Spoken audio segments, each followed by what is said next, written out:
Eu gostaria de apresentar um colega, o professor Paulo Schmidt, que ele é professor na Universidade Federal do Rio Grande do Sul e também, de maneira muito gentil, ele concordou em participar desse curso, dessa iniciativa, até mesmo porque ele tem uma raiz muito interessante com o tema e com essa universidade, com a USP. Ele foi o primeiro a defender uma tese de doutoramento aqui no nosso programa de doutoramento em contabilidade da USP, ainda em 96, né, sobre o tema História da Contabilidade. Então não podíamos deixar o Paulo de fora dessa história, né? E o que eu gostaria de ouvir o Paulo comentando é que considera-se extremamente importante, independente de critério A ou B, a divisão em períodos históricos, até para que a gente consiga fazer uma reflexão mais interessante a respeito do que é possível ser comparado, né?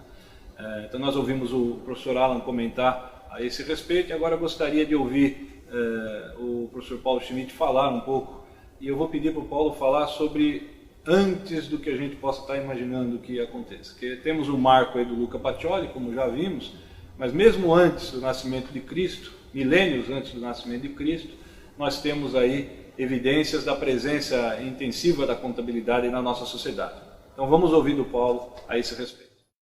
Olá pessoal, de uma maneira introdutória, eu gostaria de falar sobre o que tem acontecido nos últimos anos, de recentes trabalhos arqueológicos que encontraram vestígios da utilização dos sistemas contábeis na pré-história, esse período chamado período mesolítico. O período mesolítico é um período que compreende 10.000 a 5.000 a.C., é o período conhecido pelo resfriamento da Terra. O resfriamento da Terra ele facilitou o aparecimento de comunidades, de grandes comunidades, especialmente nas chamadas terras baixas do Oriente Próximo. O Oriente Próximo, vou mostrar para vocês aqui, fica numa área do sudoeste asiático, entre o mar Mediterrâneo e o Irã. Em sítios arqueológicos desse Oriente Próximo foram encontrados materiais utilizados por civilizações pré-históricas porque foram anteriores à invenção da escrita, constituídos especialmente por pequenas fichas de barro. Então é possível que nós consigamos falar, por isso, da arqueologia da contabilidade. Nessa fase de desenvolvimento do homem na Terra, ela se deu, como eu falei, em função do resfriamento da Terra e da criação dessas pequenas comunidades, e a partir daí o próprio homem sentiu a necessidade de um maior controle, né, dos seus produtos agrícolas, da criação de animais, da sua criação de animais, portanto, uma necessidade de controle, e esse controle se deu especialmente por esses sistemas primitivos de contabilidade. Para muitos estudiosos, a origem da escrita não foi, como pensavam os antigos, uma invenção espontânea ou súbita, nem o alfabeto teve origem divina, como se acreditou, né, até o século XVIII. Nem a escrita iniciou-se com a pictografia, mas a teoria que se defendeu, que se defende hoje, né, que a escrita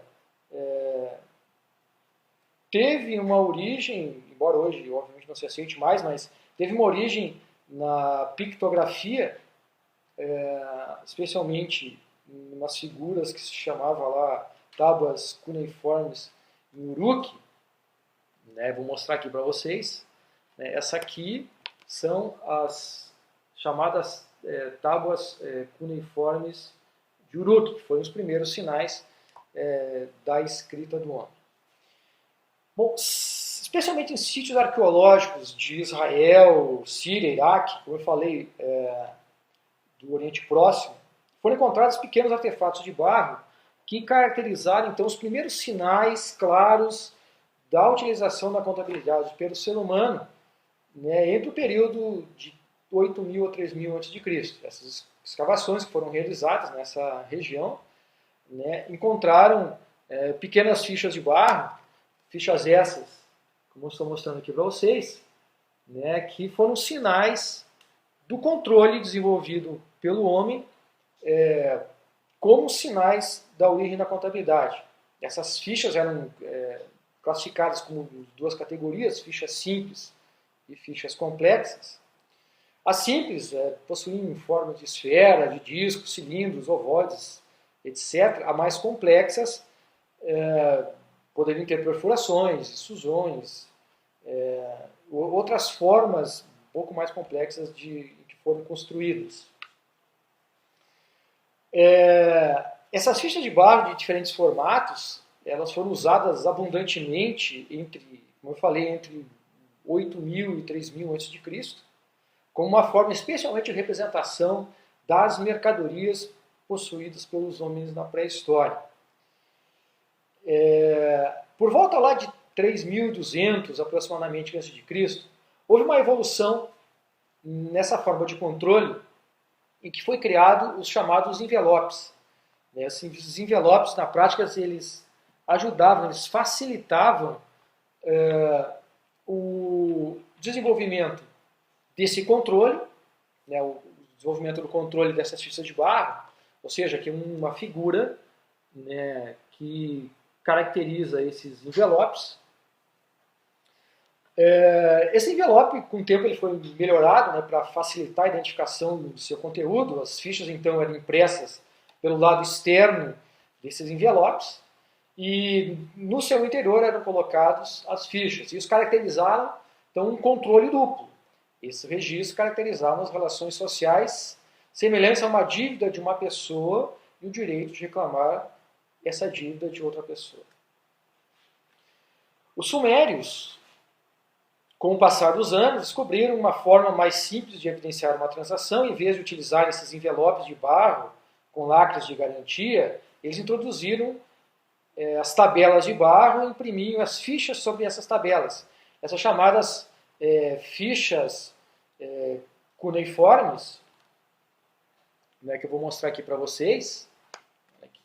Isso aqui é um exemplo de uma ficha cuneiforme. Os sumérios utilizavam para impressão do controle do seu patrimônio. Espero que vocês tenham aproveitado. Um abraço a todos e até a próxima.